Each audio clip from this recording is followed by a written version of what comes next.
কর্তৃপক্ষকে আমাকে এত সুন্দর একটি অনুষ্ঠানে আমন্ত্রণ জানার জন্য এবং কৃতজ্ঞতা জানাচ্ছি। এখানে অনেক জ্ঞানীগুলি রয়েছে, তাদের মধ্যে আমি সামান্য একজন ব্যক্তি। অনেকে হয়তো আমাকে সেভাবে চেনে না। তো আমি এখানে যারা স্টুডেন্ট আছে তাদের উদ্দেশ্যে বলি, আমি রণাচণ্ডীতে একটা কিন্ডারগার্টেন আছে, যেটা 2015 সালে প্রতিষ্ঠিত হয়ে এখন পর্যন্ত চলতেছে। সেটার প্রতিষ্ঠাতা প্রিন্সিপাল হিসাবে আমি সেখানে আছি।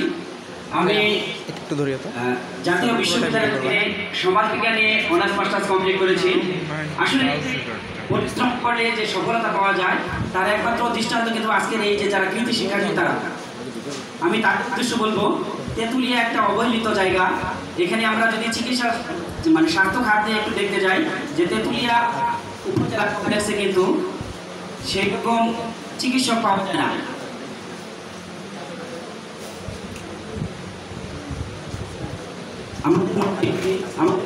উপস্থিত হয়েছে শাহাদিয়া সুষম, শিলিগুড়ি ইউনিভার্সিটিতে তিনি পড়াশোনা করে, তাকে এসে আসন গ্রহণ করার জন্য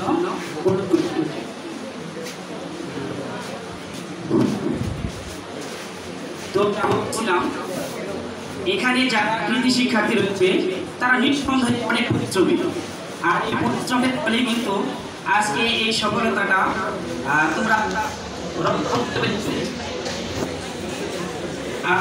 যা বলতেছিলাম যে আমাদের স্বাস্থ্য খাতে আমাদের তেঁতুলিয়া উপজেলায় সম্ভবত 4 জন মেডিকেলে চান্স পেয়েছি।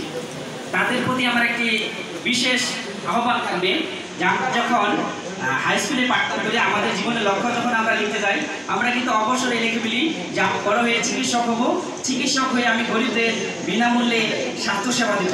আসলে আমরা লক্ষ্য করি বড় হয়ে কিন্তু আজকে যারা আমাদের দেশে সুনামধন্য ডাক্তার, MBBS ডাক্তার হয়, তারা কিন্তু এই মনোবাসনা নিয়ে এবং তারা তাদের জীবনের লক্ষ্যও কিন্তু এই লেখাটাই লেখে যে বড় হয়ে আমি চিকিৎসক হবো এবং গরিবদের বিনামূল্যে চিকিৎসা সেবা দেবো। কিন্তু আমরা লক্ষ্য করি তারা ডাক্তার ঠিকই হয়, কিন্তু তারা গরিবদের মাঠ থেকে তারা শুষে নেয়, তারা 1500 টাকা ভিজিট দেয়। আমি আসলে তোমাদের কাছ থেকে এটা কখনোই প্রত্যাশা করবো না।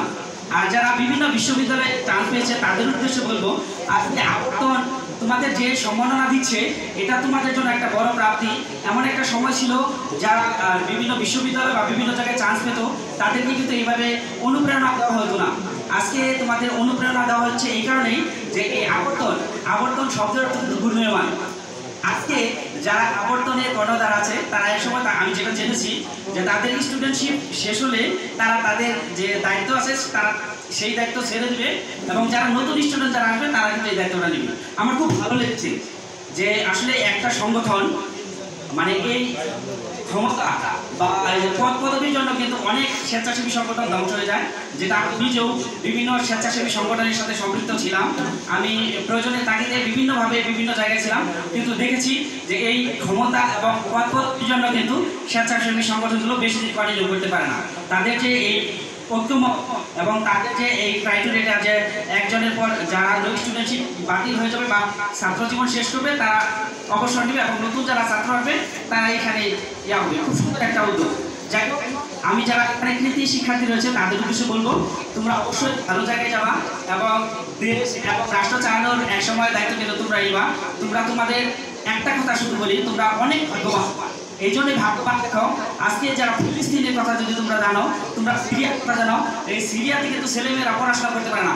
তোমাদের মতো ছেলেমেয়েরা তারা মানে কি পাথর খনি বা কয়লা খনিতে যায় কিন্তু তারা কাজ করে তাদের রুজি রোজগারের জন্য। আজ তোমরা কিন্তু বাবা মা অনেক সাপোর্ট নিয়ে তোমরা বিভিন্ন বিশ্ববিদ্যালয়ে পড়াশোনা করতেছো। তো তোমাদের মতো ভাগ্যবান কে হতে পারে বলো?